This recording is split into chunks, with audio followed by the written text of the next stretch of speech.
Everyone, Holly with Katerie Designs. Today I thought it would be fun to do an old style bracelet. It's an infinity weave. This is one my parents made me back when my dad was still alive, but it's about 10 years old. And they made it with Swarovski. And you can see, and this is the old Swarovski. This is before China, before it started coming out of China. You can just see the gorgeous, I mean, this has not been cleaned at all. And I used to wear it when I worked all the time. And I still wear it quite a bit now, and I've never had to clean it, and it's still very sturdy. It still looks gorgeous. I have matching earrings that go with it. The only thing about the earrings is that using wire on earrings, they can kind of tend to curl. So I'm going to probably remake those with some fishing line.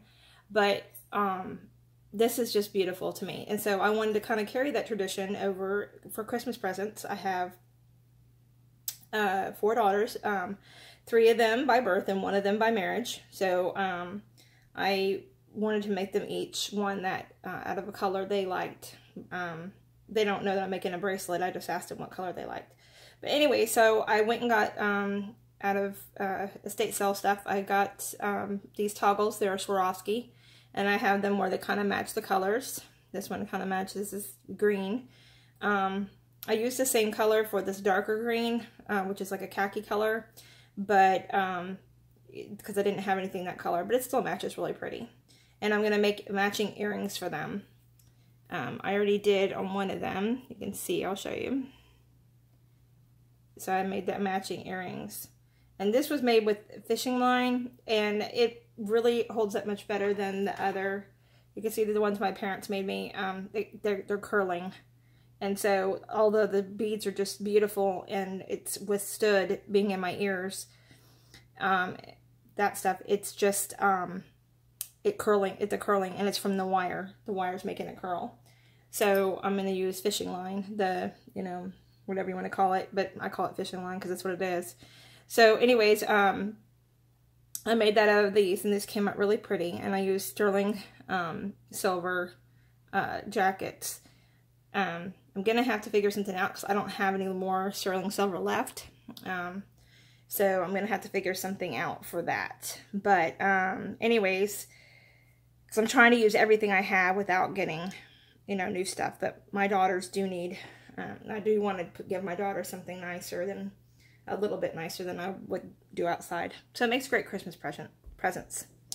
So, excuse me, I haven't spoken in a while. I haven't done this in a while. It's like I'm starting all over again from scratch. And that is a byproduct of MS and the fact that I am not feeling very well. Oh, and I just lost. There we go. So you're going to need a clasp, toggle clasp of your choice or whatever it is you want to do, whatever you want to use. I have some crimp beads. I have 2 colors, one for primary, one for accent. You can actually do whatever you want. I'm going to make one for sale that's going to be I'm going to use different colors as much as I can in here. I'm just going to do like a I don't know, a calico color. I'm just going to go with just crazy colors. Just make it a little bit more fun and less formal. But you can use regular beads. You can use, stones, natural stones. You can use anything you want. You don't have to use crystals. So, but I'm using crystal because that's what I'm making. Because I'm trying to, like I said, carry the tradition down to my children since my parents made that for me and my sisters. I'm going to keep the tradition going. So, you're going to need an accent spacer bead. You don't have to do that. It's just however you want it. Remember, this is your world. You paint it how you want to, or you beat it how you want to. So get your supplies together. I'm using the Accuflex 49 strand braided steel clear. It's 0.019, and I have about 18 inches of both because when you're doing this weave, because it crisscrosses, it's going to get really short, and you use a whole lot more than you would just string it over your, you can't just put it over your wrist because you'll not have enough when you finish. You got to have enough to actually get you through the whole thing because this actually takes a lot of string because of the weave. So anyways, I'm going to put this on pause. You get your stuff together, and I'm going to get my stuff settled here, and we'll get started. Okay, So I'm back and pulling my chair in because this is so high up, the camera's so high up, so I can get a good view of what we're doing. I had to get pretty high up. Okay, so if you want to use a clip, you can. I just think it's easier to just go ahead and start off by putting your first clasp on and working from there rather than having to, you know, mess with it afterwards. That way you only have to worry about putting on one side. So just going to start off with getting my crimp, and I'm using a 2.5, whoops, it went flying, 2.5 millimeter crimp. So anyway, let's see if I can get this in here, which, because I haven't done anything in a few days, my dexterity is a little shaky. All right, so I want to give it enough room, and I'm not, like, I'm going to keep in style with what my parents did. I'm not going to put crimp beads or crimp covers on these crimps. That was the only part that's kind of rough. So I'm going to put my glasses on because I can't see very well.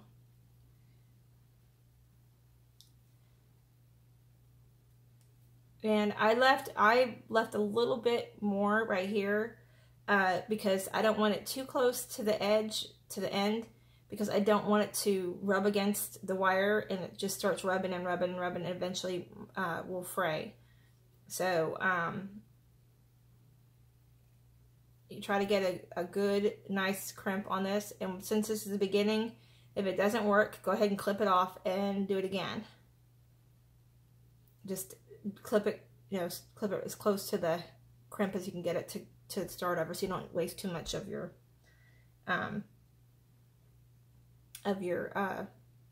line.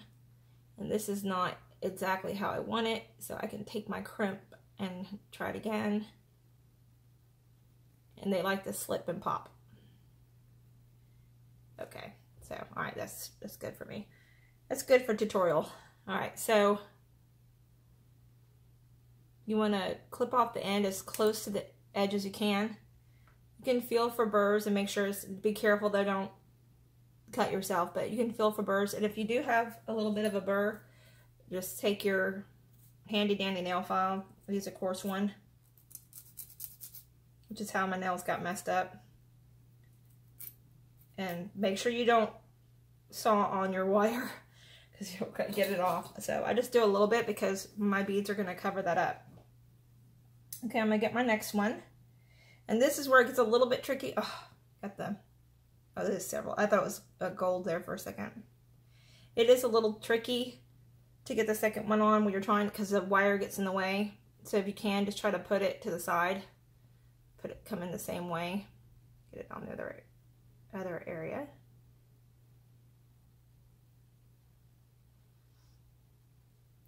And if you have real big dexterity issues, if you're really shaky, like I am right now, I'm like super shaky. I know you're not seeing it, but I'm feeling it.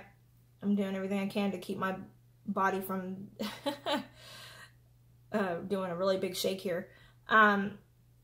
If you have a dexterity issue and it's really hard for you, go ahead and pull it out. It's you know, better for you to have a little bit longer piece and to sit there and to try to struggle. You can always use the longer pieces. I mean, this short piece can't be used for anything, but if you cut it longer, if you pull it out longer and you cut it longer, you can use that for earrings, like a dangle earring, or you can use it for different stuff. So this doesn't have enough of that middle crimp that I like. So I'm going to come back through here, try to hold it, and do it slow, because this likes to pop on me and slip, which means it's going to give me not a really good crimp. It's going to go, you know what I'm talking about, when it goes sideways and you can't get it to close like it's supposed to and be nice and round. It likes to go the opposite way. There's no way you can get that. The only thing I've ever found that works to try to keep from having to redo it, the whole thing, is to re-smash it and then try to re-crimp it again. Sometimes it works, sometimes it doesn't. and it doesn't help that I'm ADD, and so if it's not, you know, perfect, I start fiddling with it and sometimes mess it up. So, and don't worry about that. Like I said, this is really good physical therapy for if you like beading, if you like crocheting, which I know how to crochet too. I used to do it all the time and kind of got burned out on it, so I don't do it anymore, but made enough layette and everything else before that you know, but whatever helps you to be active. If you can't walk, then, you know, try to move your hands and arms, whatever part of your body you can. And sometimes, you know, with certain disabilities, it's just not possible. So, you know, if all you can do is sit and, you know, do like a little game on your phone, like that helps you with word recognition or whatever, just do something, if you can. This, for me, it's how I try to keep positive. MS, depression usually comes pretty heavy with it. So, it's my way of trying to fight it off without having to have medication, which, you know, that's a whole nother ball of wax. So doing something that, even if it's just me watching it, nobody else is watching and nobody else cares, it doesn't really matter. If it helps you, and it, like, posting these videos keeps me motivated. It keeps me doing what I'm doing. It makes me get up and do it, and instead of saying, no, I'm not going to do it. And I'm so thankful for all the people who've subscribed so far. You know, my kids think I'm cheesy. I don't care. It doesn't really matter. I'm doing what helps me to stay physical and try to work through the disability as much as I can. You know, it takes a lot out when you're used to doing things and being very active and having to go down to being non-active anymore. So, I just think this is a good way to help you keep going mentally, even if you can't do it physically. Okay, enough of my little soapbox here. So anyways, back to the beads. So I'm going to follow the pattern. It's the basic pattern. So like I said, this one came off of Fire Mountain. My parents told me they got it out of the back of Fire Mountain about 15 years ago. And they used to sell these by the dozens because they had matching earrings, and these would just sell. They'd sell out of them. So if you do the craft fairs, it's supposed to be a pretty good sale. The problem is right now that these Swarovski has gotten so expensive. To do it with Swarovski, your price has to go up there, and people get real persnickety and, you know, want to know why your homemade item costs so much money. And it's like, well, then you go make it. It's, you know, I don't say stuff like that to people, but it's like, you know, it is what it is. It's, you know, 15 years ago, you could sell this for $25 and make money on it. Now you couldn't do that. That's about what it costs you to make it, because Swarovski is so expensive. There's about, I think about 80 beads on this, on other green beads, just the green beads. So that's quite a bit. Anyways, and those are, these are 6mm. But anyway, so you can see the difference between the 6mm and the 4mm. And I wanted to do the 4mm because, for me, this is beautiful. But I wanted to do something a little smaller and more petite. So also I like working with small beads because they challenge me. So, all right, again, back to the beading. All right, so we need to start off with our pattern here, and either way you do it, you can start whichever way you want to do it. Just put it right here. We're going to start off, one side's going to have one bead and one side's going to have two beads, and we're going to cross through our accent bead, and this is to start, and then we go to 3 in 1 instead of 2 in 1. You can do 2 in 1, but it's not going to look like a circle. So, but this is just to get us started for the final one. When you do this and you go, you're going to be weaving in and out. You're going to basically be putting the same bead, you know, same number of beads on the same line because you're crisscrossing. So, anyway. So, I want to get 2 of my main color on one side and an accent bead here, or my Yeah, well, it's an accent. It's a finding, but it's an accent. All right, so, and then my one bead here. And this one, because of the type, I'm just using crystals. It doesn't matter if it flips. You just got to keep an eye on what side you're on. And if you want to use, see, it just flipped on me. If you want to use, sorry, I'm getting myself crossed up. If you want to use a clip, a holder, or you can even do this on a clipboard and hold this still on a clipboard if you want to. You can pin it if you want to. It doesn't really matter for me. It doesn't matter what it's doing. It's just going to be there. So I've got one on this side. I need to put daisy daisy bead on that one. And then I'm going to cross through my center focal bead. Now, you can cross through these daisies. I'm doing it without crossing through those, and it doesn't really seem to make a difference. It just does what it does. It looks just as pretty.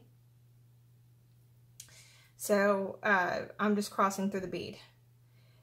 Because I'm using 0.019 wire, it's a little thicker, and these are 4 millimeters. So sometimes you run into them not wanting to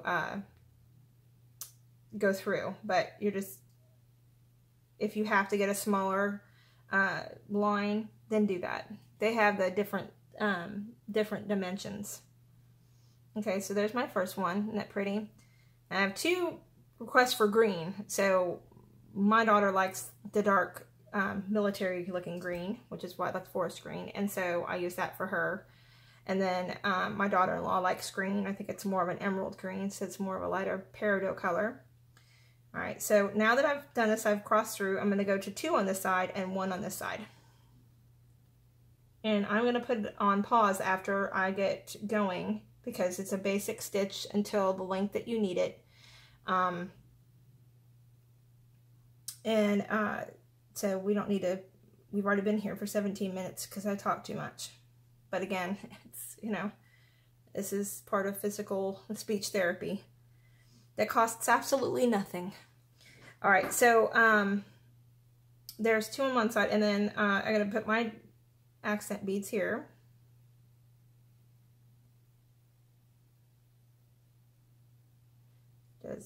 This is me having a hard time. This is not them not wanting to go in. It's me with the dexterity.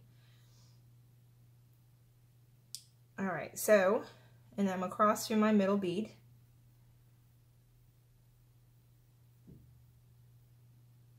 If I can. Okay. This is what I was talking about. You might have a tough time getting through that bead. Right now it's a tough time because I can't see. So, lovely supersonic eyeballs. You know, it's really, if any of you out there are disabled, you might know what I'm talking about. I used to have perfect vision and full control of my limbs and my extremities, and I didn't have any issues with anything. I was really, really healthy. And I took that for granted. It'd always be that way. Okay, so you see how it went from, we had the one here, then one here, and you're just gonna keep going. Oh, see, this is what I did. I did 2 when I was supposed to do 3. I thought that looked small. So I'm gonna open this up. Mistakes can be made. If mistakes are made, they can be fixed. Nothing is ever permanent. I've had to actually take something completely down. And I'm going to have to do it with one of my other bracelets because I put the wrong clasp on it. But that's what happens.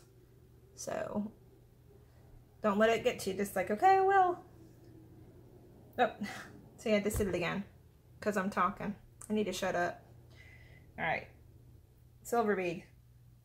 And the reason I chose this color here, the Labrador, is Christmas. And it's wintry, and it looks like icicles, you know, kind of. It's really pretty. It's very blingy. It's going to be very pretty to wear to a party or wherever. And you can wear it all year. It's just, it still has that really pretty wintry feel to it. All right, so I got my 1 in there. And my 1 here.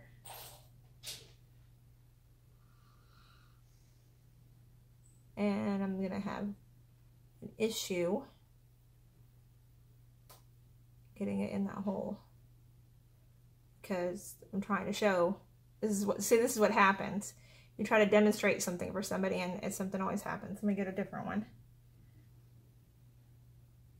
Sometimes just trying a different bead, even if it's the same diameter, sometimes just trying a different bead helps.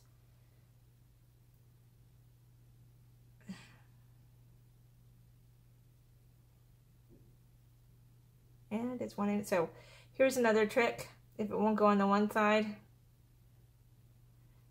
because it says 49 strand, this end right here is like frayed a little bit. I really need to get some new tools, and I'm being very, very, very frugal about that. I'm not, you know, I need to go ahead and just do it. See how easy that was?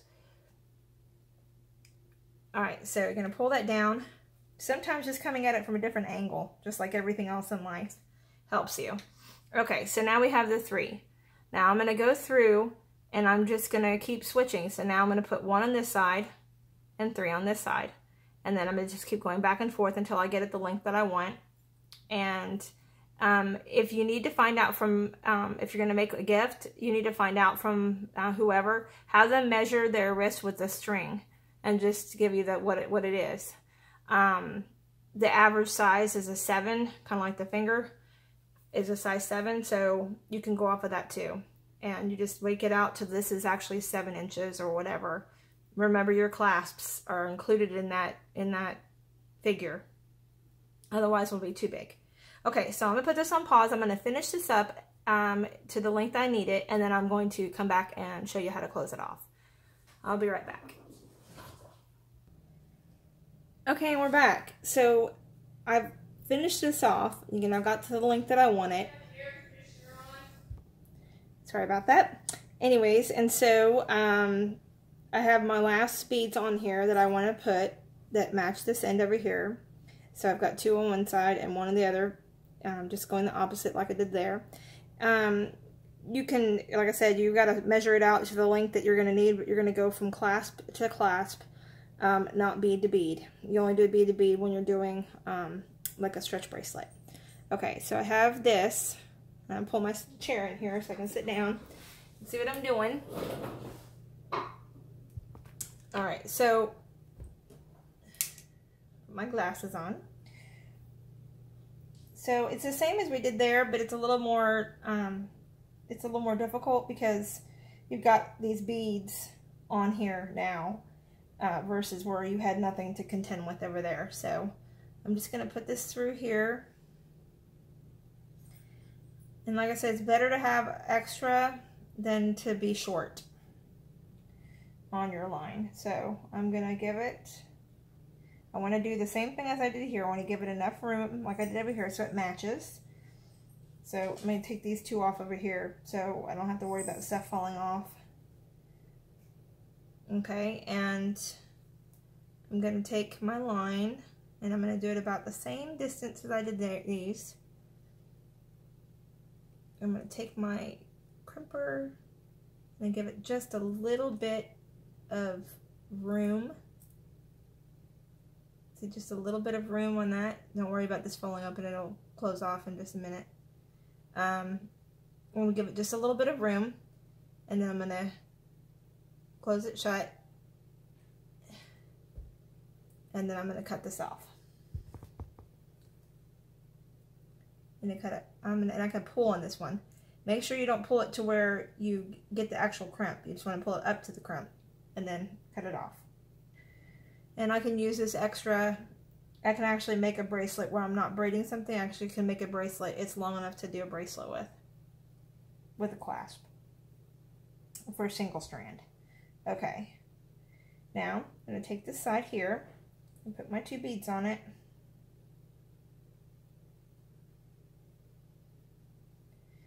Put my crimper on here, my crimp bead on here. Okay. Come over here. Fish this through this crimp bead.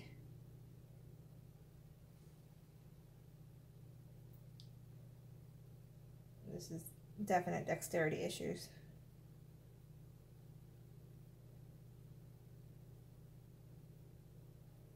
And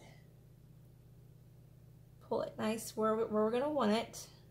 This is where it gets a little bit cumbersome. Okay, so I need to get hold my line here, and I need to get my